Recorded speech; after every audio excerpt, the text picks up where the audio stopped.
Ready to make a real impact every day? Join the Active Day Home Care team and help clients maintain their independence in the comfort of their own homes. Make a difference in someone's life as you provide essential daily assistance and protect their health and happiness. Earn up to $20 an hour and enjoy additional perks like optional daily pay, 401k, paid time off, ongoing educational training, and more. Join a team that values care, compassion, and your professional growth. Visit activeday.com to apply.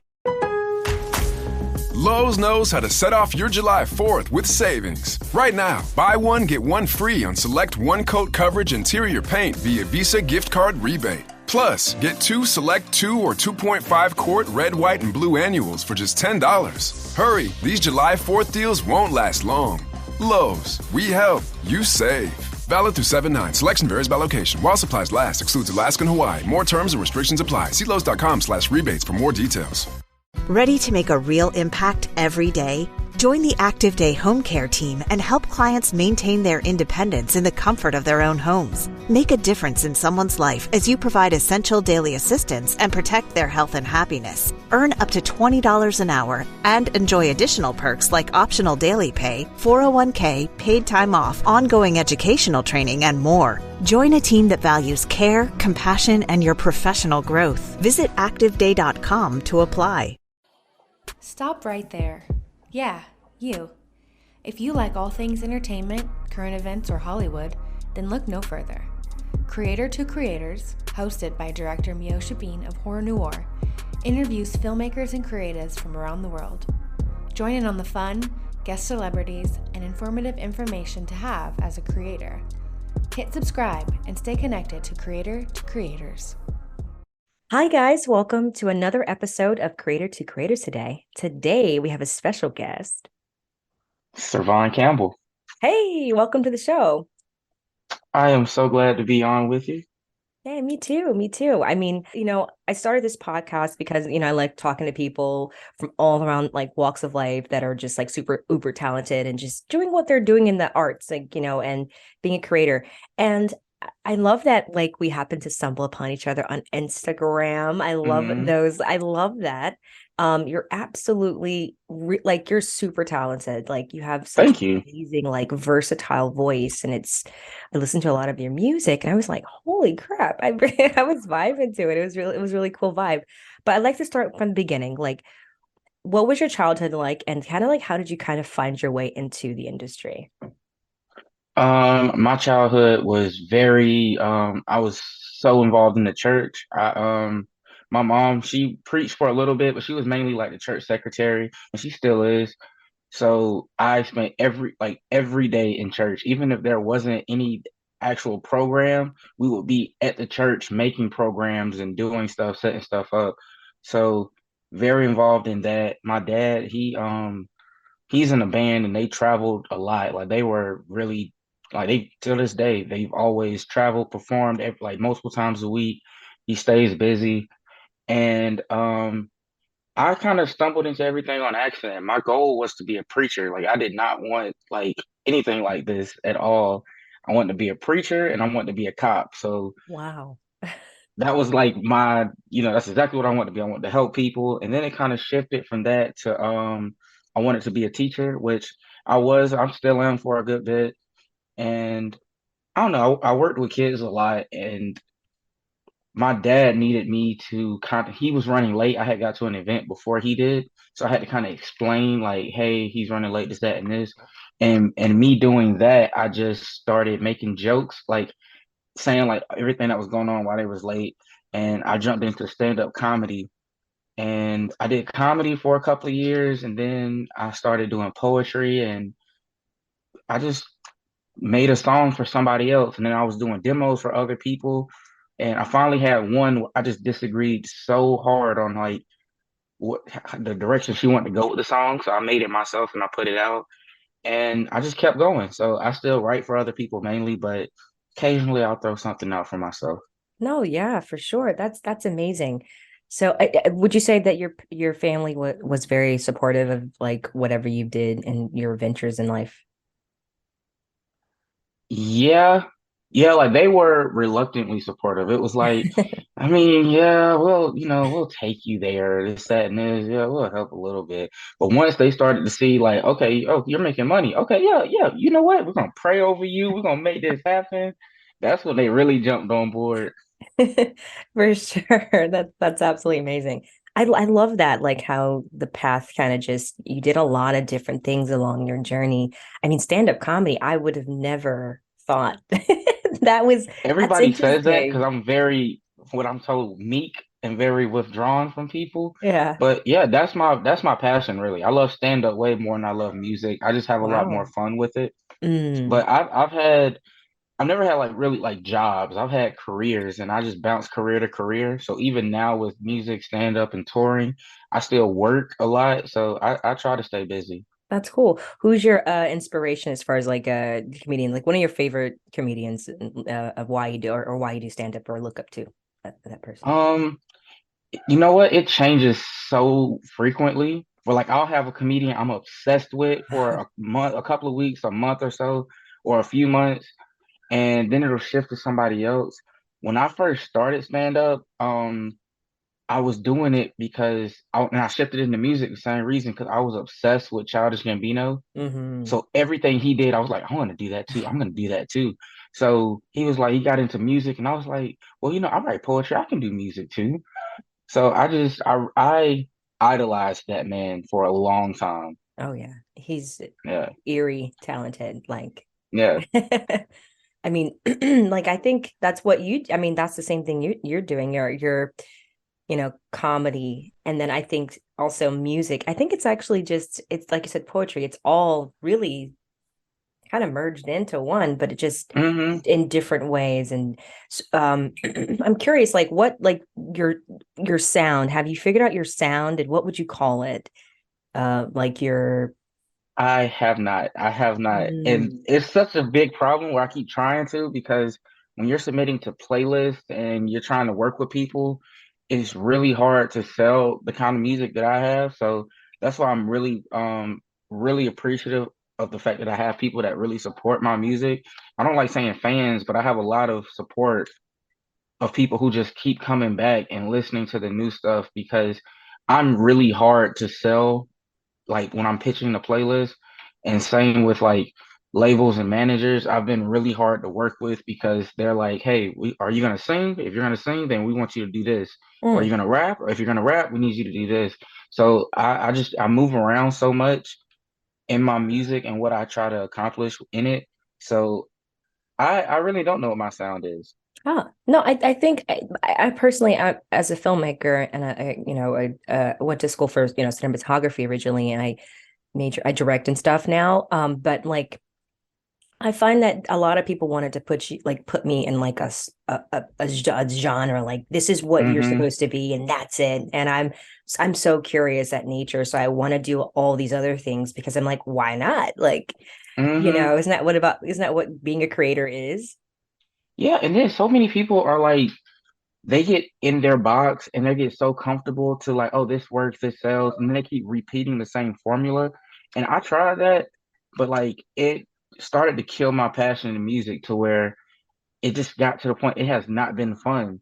So this Mm, year I made it a mission, kind of late last year, I made it a mission like I really want to enjoy what I'm doing or I'm gonna go back to work. So I went back to work and I work two jobs now for the state, but I'm starting to get my passion back a lot. So I said I'm a tour next year. I'm gonna go back out there because it started sweet. to get fun again. Yeah. How was that for you during the pandemic when the whole shutdown? I know being, I was in Los Angeles and I was just like, okay, this is gonna suck. Because I didn't know what to do. So I started a podcast, which was this one that I'm doing now. What was something for you? Like, how did you find yourself or how did you get out of that and like being more like were you kind of like depressed during that time? And how did you get out of that depression?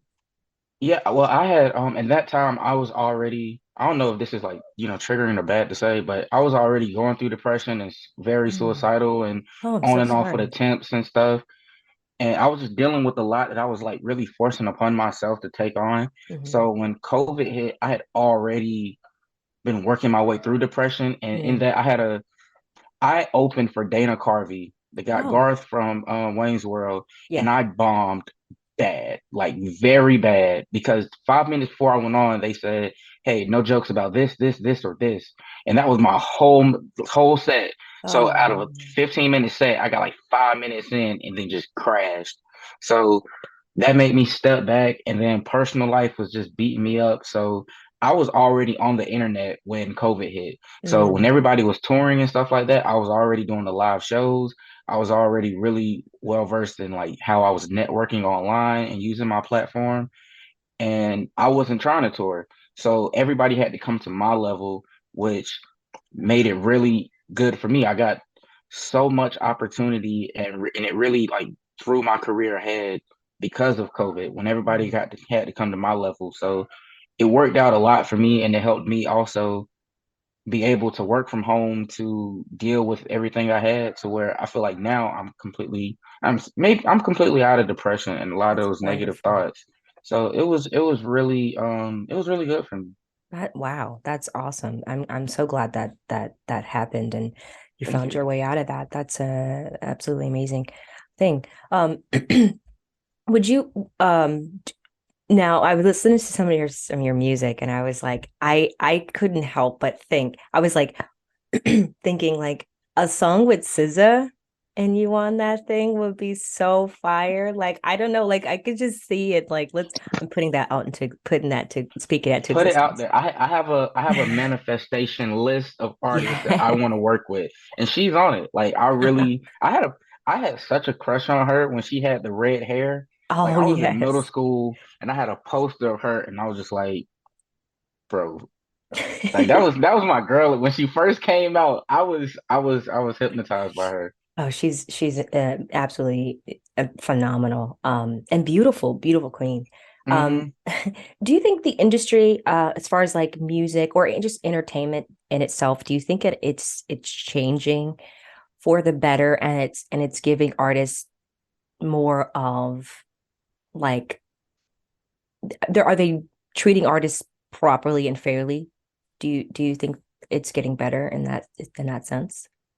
Yes and no. It's getting better because the same reason I think it's getting better, I think it's also getting worse because now it's so many opportunities for everybody to do it. So the market is so diluted, Hmm. which makes it to where labels know, like, okay, TikTok, this works. So they'll grab a bunch of artists that are trending on TikTok for the moment or whatever, lock them into a box and say, this is what you're doing, or you're not releasing anything. And they're just kind of shut down, and then they get stagnant, and then they get forgotten. But it's good because so many people can do it. You don't need a label anymore. You can, like, me, I've worked with labels, but I'm having such a good time just working in my room, in my studio. Sorry if you hear my cat screaming, just having her, like, just sitting and being able to do everything myself. So today's the good thing about today, and the bad thing is, like, now for me, I don't need a label, I don't need a manager. I can do everything by myself, and everybody else can too.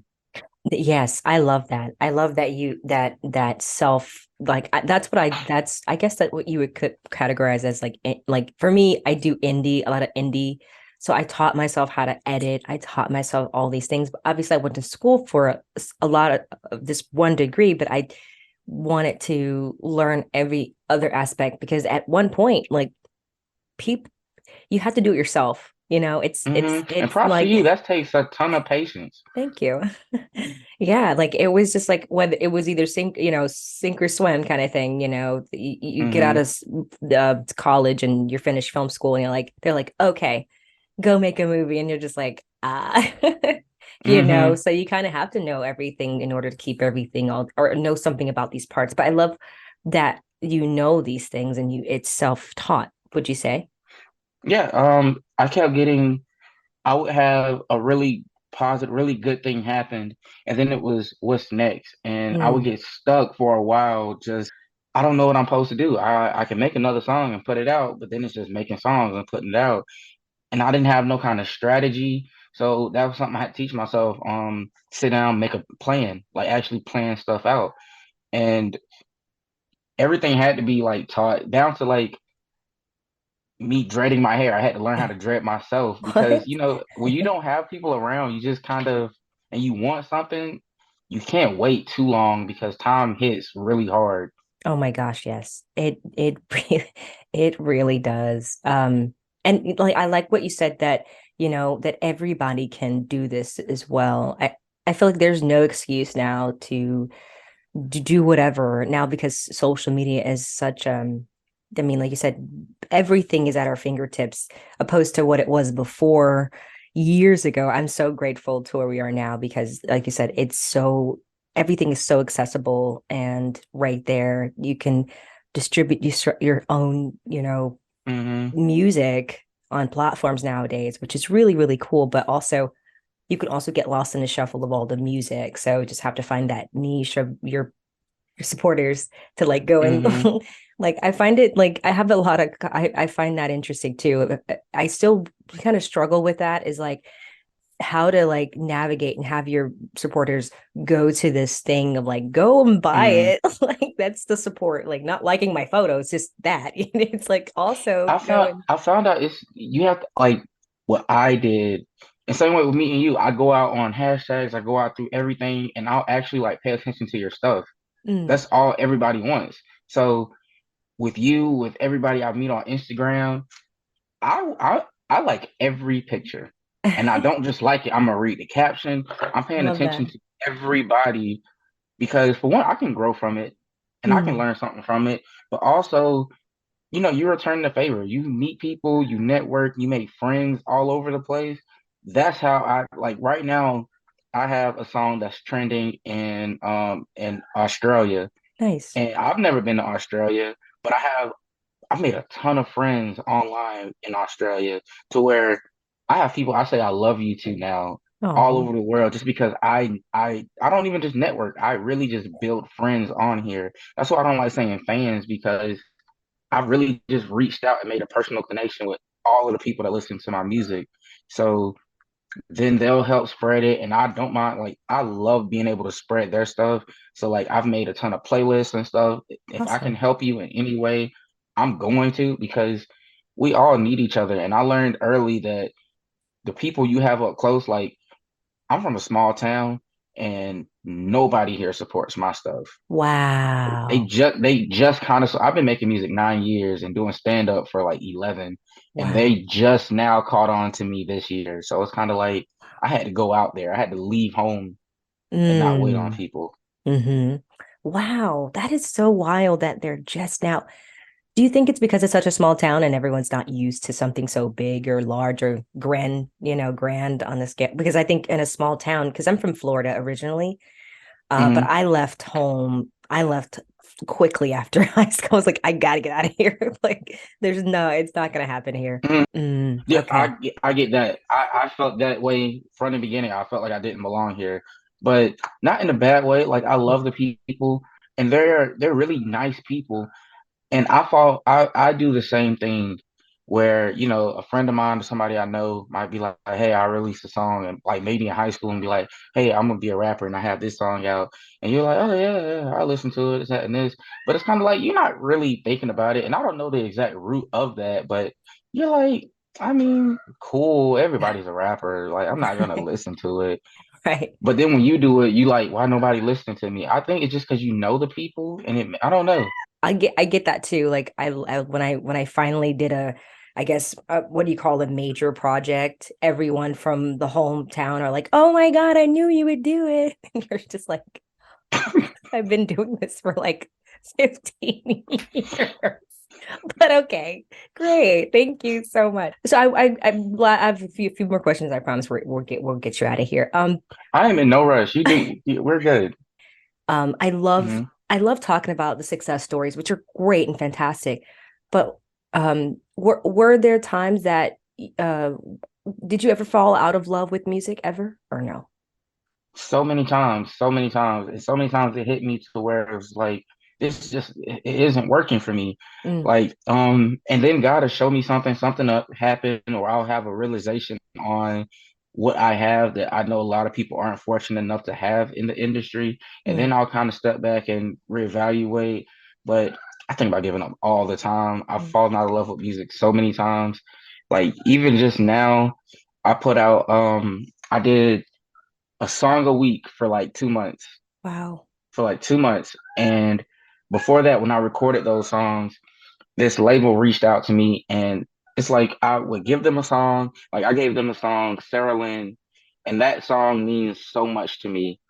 And they really just spit it back in my face and was like, I mean, it's good for somebody else, but for your Mm. brand, it's not really all that. And we don't want you to do this. We want you to go in a different direction. And that hurt me to the point where I felt like I've had so many people tell me like, if you don't go my direction, then it's not gonna work for you. And I buy Mm. into it every time. So after that, I was just like, you know what? Maybe music isn't gonna work for me. And then I was like, I'm gonna try just rapid releases and try to manipulate Spotify. And that worked and it was fun. And I had one song like in the chamber, and I was like, this would be a great last song. And that was my most recent release, Someone I Knew, where I felt like it was exactly what I wanted to say. I've never really been able to vocalize how I wanted to say, like, bye to music. And I wanted to do it on a orchestra level scale. Mm. And because I love working with orchestras like Sarah Lynn, a lot of my songs, I try my best to do it. So that was going to be like my bye song because I enjoyed making it. I loved it. But I was like, it's not fun anymore. And I don't think I can keep doing this. I can't afford to keep doing this. Mm. And then a label reached out and was like, hey, give us 4 songs and we'll see if they work, this, that, and this. So I recorded some more. Sorry. I recorded some more. I tried to make myself like it. But I noticed like I made 5 songs this past like couple of weeks and I'm just not like feeling them right now. So like right now is a moment where it's just like I'm not like I'm having so many problems on the like distribution side of stuff right Mm. now. So Mm. I'm just not I'm not having fun right now. So I'm gonna step back for a while in the new year. And But just you know, kind it of, comes and goes. yeah, wow. No, and that's real. That's real. And I think that's honest. I think in our journeys, no matter where we are in our journeys and or how much we've done and all the progress they've made, there it is that continuous thing that we're working on is like trying to figure out, Mm, okay, the next step. And like, yeah, I think it's just one of those things is how do you reinvent yourself and to continue to reinvent yourself. And it's okay to step away from it, which I absolutely admire that you do, is stepping away from something when it doesn't feel right or authentic at that moment. And you're like, nope, I'm gonna take a step back because I do the same thing. I feel like it's very important to know when to step away and then live life for a bit. And then I'm and sure life every will always time, be every there. time I think to do it, I hear that song. You got to know when to hold them and know when to fold them, because I don't want to make some like right now the songs that I just made. When it becomes about money, like, hey, we want you to make these songs and we're gonna give you this much, then it's like, okay, it's a job. So you're not really like feeling what you're saying. And I felt myself just recording songs and just trying to have something to put out that was gonna be ready. So I wasn't enjoying it. But there's this guy, I think it's Chekhov. It's like Russia had their version of Shakespeare. I watched this podcast, this guy was talking about it, and I read through a bunch of his stuff, and he talks about, I think it's the seagull, where he told this lady that she was his seagull, and he killed it and gave it to her as a gift. He chased her for so long and could never get her. And what the guy summarized it to, and what I agree with him, was the seagull represents like your passion, like the thing you really want. And it's great to never catch it and just keep trying and you keep looking at it and you keep admiring it and you're like, I love that thing. I want to get close to it. I will someday. But the only way you can get it is to kill it. So Mm. for me, when I got like when I started to accomplish and get stuff I wanted in music, it felt dead to me. Mm. So when I gave up and was like, my passion has always been childcare. So like I've been substituting for a little bit and I work for a nonprofit right now, working with siblings in foster care. And it's like Wow. something on the side, but it also kind of can make me feel something every so often. So when I like put music on the back burner and I go and actually experience life, whether it's positive or negative, then it kind of completely reshapes my mindset to where I can kind of come back into music when I'm ready and I can feel refreshed and I'll have something I can actually feel and talk about. Because no matter at the end of the day, my main goal in music is to have a good subject matter.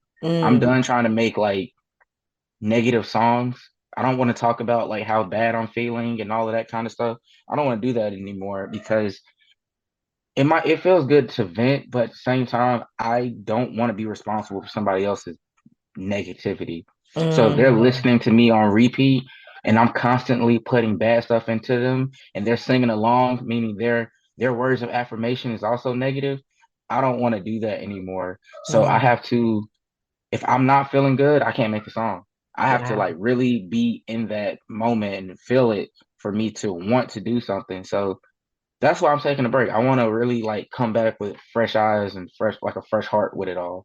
I Which love sounds that. cliche, sounds bad, but I really do.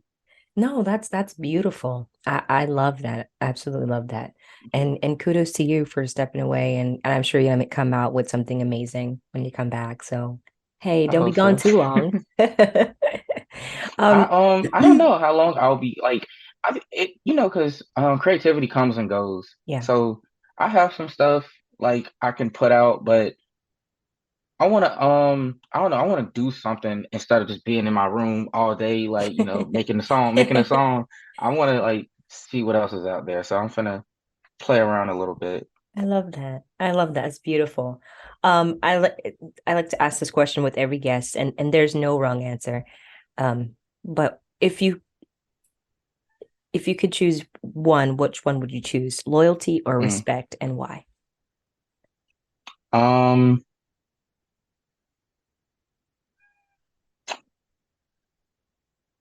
I would choose loyalty because the best example I can give is right now with the whole Kanye thing. Oh, Kanye was Kanye was the first non-gospel song that I was like that I used to play. Like he used to like I thought everything was gospel music until I met him. So I listened to him and he has always been inspiration, big role model to me. And with everything going on, I don't necessarily respect everything he says and I don't agree with him with everything he does, but I'm loyal to him to where I'm not going to talk bad on his name. And I want mm, people to have that same mentality when it comes to me, to where it's like, I might not agree with you, but I'm not going to bash your name. So when people talk bad on him, it's like, I feel you believe what you believe. I get it. I understand. But, I'm just not going to. I love that. That's beautiful. I love that. Thank you. I like how you put that. I absolutely agree with that 100%. I feel like, it's like what Dave Chappelle said, when you call someone crazy, it's dismissive. It's very Mm-hmm. you don't know. You don't we'll never know the actual true story because we're not that person. So, Mm-hmm. yeah, definitely. I like that a lot. If you could give any advice to someone that's listening, the listeners out there, someone that listens to this podcast, and yeah, what that wants to get in the industry and do what you're doing, what would that look like? Um, be silly, have fun. My biggest flaw has always been I've tried to look so cool online to where if I'm not looking cool, if I'm not feeling cool, I don't want to post, so I don't show my face on nothing. But have fun with what you're doing. Don't try to put up this persona or brick wall. Just be yourself, however yourself is. If you're a nerd, be a nerd. Post how you want, feel how you want, because at some point it's gonna click. And if it clicks with you being this super cool person, then you're stuck and you're gonna be scared to be yourself. And that's where I'm at now. So don't follow that. Don't follow that road. I love that. That's great advice. That's wonderful advice. Are you working on anything that you like to share, and or are you where can people find you on social and so where can people find you on social media as well? I'm working on new music right now. I don't know when it'll come out. I know I have to turn it in January, but I don't know when they're gonna release it.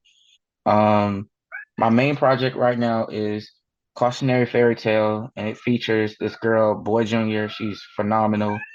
And I released at the same time another song, Someone I Knew, that features this great composer, Timothy Williams. He helped on a couple of instruments. And on social media, I'm CerVon Campbell on everything. Instagram, I'm Sex Monkey Limo Driver. I wish I could change it, but that's who I am on there.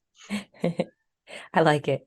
Thank you so much for coming on the show. And it was a pleasure talking to you and Thank you for getting to know having about me. your journey. Oh yeah, of course. Thank you so much. And yeah, thank you all for listening. And always remember to live, love, laugh. See you guys later.